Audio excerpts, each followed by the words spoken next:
ఏంటి ఆంజనేయ స్వామి మీద కోప్పడి ఆ గుడిని పగలగొట్టాలనుకున్నాడా? నిజమండి, ఈ గుడి నంద్యాల జిల్లాలో అయితే ఉంది. ఒక నిజమైన భక్తుడి రోజు ఇక్కడ ఉన్న ఆంజనేయ స్వామికి పూజలు చేస్తున్నాడంట.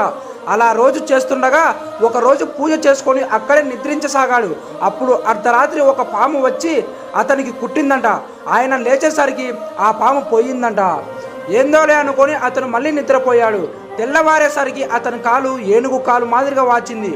అప్పుడు అతను బంధుమిత్రులు అంతా కలిసి చికిత్స కోసం వైద్యశాలకి తరలించారు.